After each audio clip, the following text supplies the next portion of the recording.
இது இது வந்து இவங்கள ஹவுஸ் ஒய்ஃப்னு சொல்றதா இல்ல வந்து என்னோட சோல்மேட்னு சொல்றதா இல்ல என்னோட பெஸ்ட் ஃப்ரெண்ட்னு சொல்றதா இல்ல என்னோட பாதின்னு சொல்றதா எப்படின்னு எனக்கு தெரியாது. ஆனா தன்சிகா பொறுத்த வரைக்கும் நான் வாழ்நாள் பூரா அவளை நல்லா இதே மாதிரி சிரிச்ச முகத்தோட வச்சுக்கணும்னு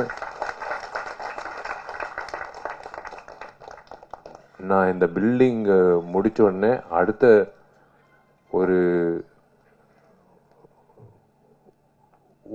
என்ன சொல்றது ஒரு சவாலா எடுக்கக்கூடிய ஒரு விஷயம் வந்து இதுதான். சவால்ன்ட்டு இல்லை, நம்ம அவங்கள நல்லா பார்த்துக்கிட்டாலே அவங்க சிரிப்பாங்க. ஏன்னா அவங்க சிரிப்பு அவ்வளோ நல்லா இருக்கு.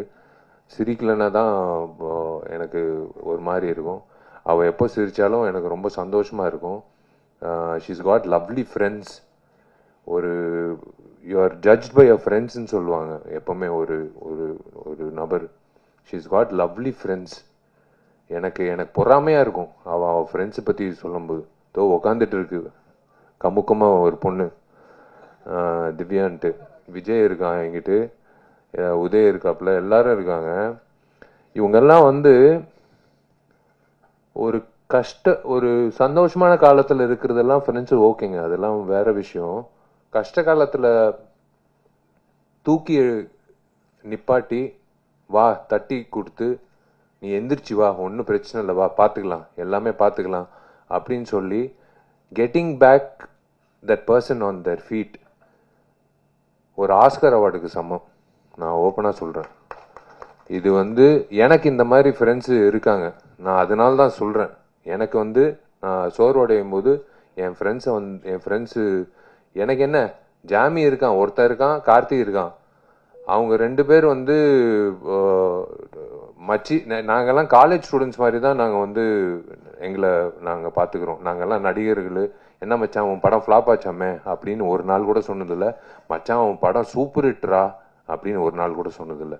சினிமா அப்படியே ஓரம் கட்டிட்டு நாங்கள் வந்து பேசுகிறதே பொதுவான பேச்சு. வீட்டில் பையன் எப்படி என்ன மார்க் வாங்கியிருக்கான், எப்படி இருக்கான், இந்த மாதிரி தான் பேசுறது உண்டு. இப்போது அவங்க வந்து சந்தோஷப்படுறாங்க. எனக்கு தெரிஞ்சு உங்கள் முகத்தில் எல்லாரும் முகத்தில் சந்தோஷம் தெரியுது. முக்கியமாக மீனாட்சி சுந்தரம் முகத்தில் சந்தோஷம் தெரியுது. அவர் வந்து மெசேஜ் போட்டார், அனுபமா மெசேஜ் போட்டுச்சு, தேவராஜ் சார் மெசேஜ் போட்டார். எல்லாரும் அதான் நான் சொல்கிறேன்ல, உங்களை எல்லாரும் நான் வந்து பத்திரிகையாளராக நான் பார்த்ததே கிடையாது. நீங்கள் நல்லது எழுதினாலும் நான் வந்து தேங்க்ஸ் சொன்னது கிடையாது. நீங்கள் என்னை பற்றி கெட்டது எழுதினாலும் நான் வந்து உங்களை வந்து கேள்வி கேட்டதும் கிடையாது.